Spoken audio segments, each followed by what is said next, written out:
Assalamualaikum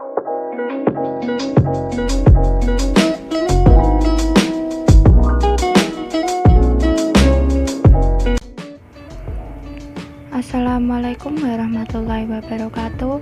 Perkenalkan, nama saya Devi Ayunawansari dari kelas 10 MIPA 3 nomor absen 6 SMA Negeri 2 Pati. Di sini saya akan menjelaskan materi Kerajaan Kediri kelas 10 semester 1.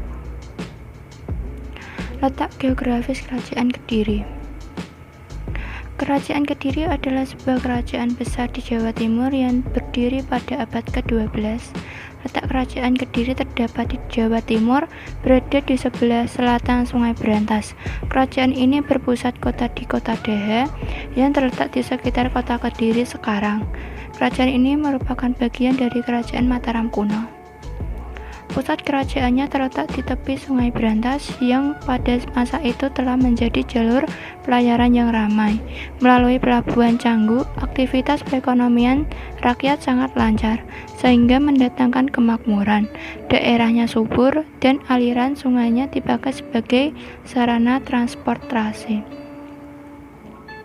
Wilayahnya semakin luas setelah Jenggala dapat dikuasai, sehingga membuat Kediri sebagai satu-satunya kerajaan di Jawa Timur.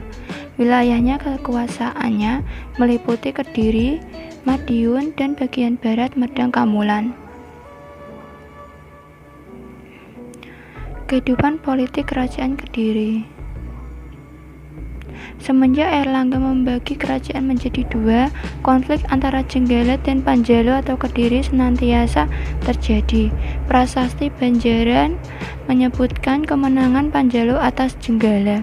Demikian juga dengan Kakawin Baratayuda karya Empu Sedah dan Empu Panolo memberitakan bahwa Panjalu atau Kediri memenangkan peperangan dan menguasai tahta Kediri. Masing-masing Raja Kediri memiliki lencana sendiri-sendiri. Misalnya Raja Kameswara mempunyai lencana Candrakapale, yaitu tengkorak bertaring. Selanjutnya Raja Jayabaya menggunakan lencana Narasinga, yaitu manusia setengah singa. Periode Jayabaya merupakan puncak kejayaan Kediri. Pada masa pemerintahan Raja Gandra, nama-nama orang menggunakan nama binatang. Misalnya Kebo Salawah, Manjangan Puguh, Macan Putih, Gajah Kuning, dan lain-lain. Raja selanjutnya yang memerintah adalah Kertajaya.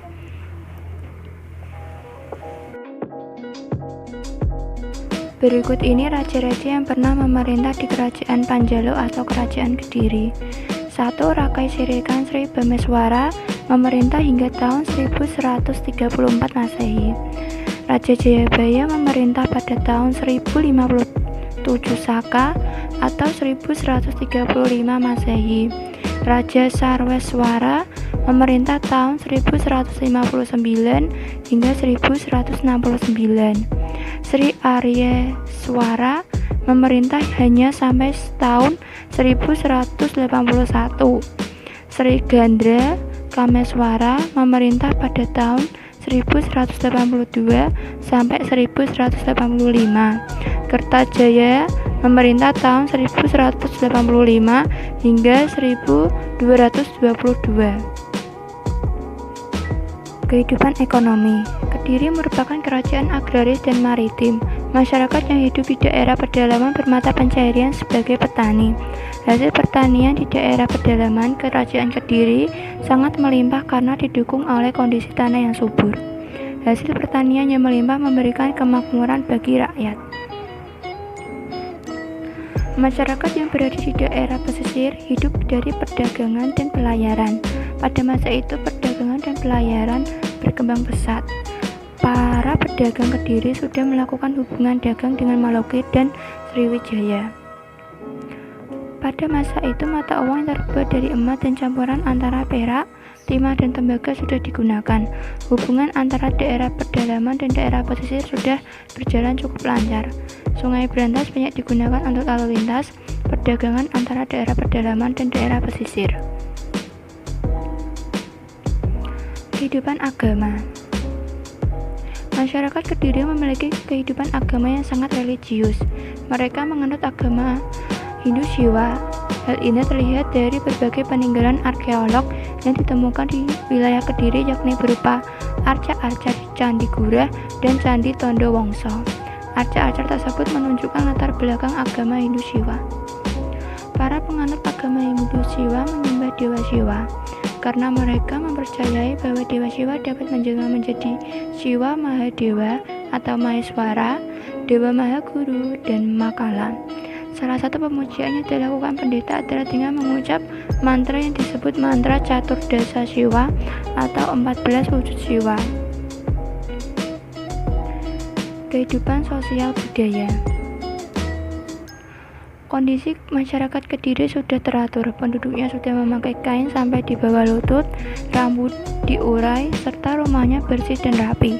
Dalam perkawinan, keluarga pengantin wanita menerima mas kawin berupa emas. Perhatian raja terhadap rakyatnya sangat tinggi. Hal itu dibuktikan pada kitab Lobdaka yang berisi tentang kehidupan sosial masyarakat pada saat itu. Tinggi rendahnya martabat seseorang bukan berdasarkan pangkat dan harta bendanya, tetapi berdasarkan moral dan tingkah lakunya. Raja juga sangat menghargai dan menghormati hak-hak rakyatnya.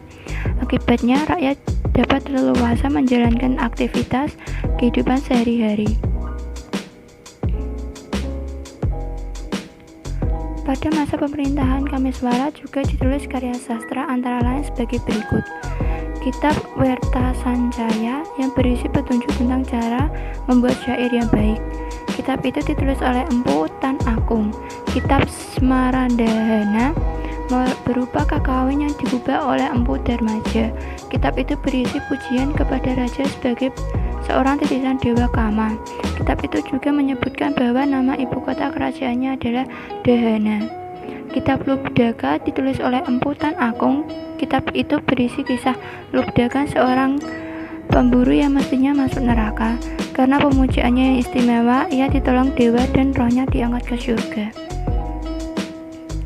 Selain karya sastra tersebut, masih ada karya sastra lain yang ditulis pada zaman Kediri antara lain sebagai berikut. Kitab Krisnayana karangan Empu Triguna berisi riwayat Kresna sebagai anak nakal tetapi dikasihi setiap orang karena suka menolong dan sakti. Kresna akhirnya menikah dengan Dewi Rukmini. Kitab Samana Santaka karangan Empu Managuna yang mengisahkan bidadari Harini yang terkena kutuk Bengawan Trena Windu. Sekian dari saya, jika ada salah kata saya meminta maaf. Selamat siang, wassalamualaikum warahmatullahi wabarakatuh.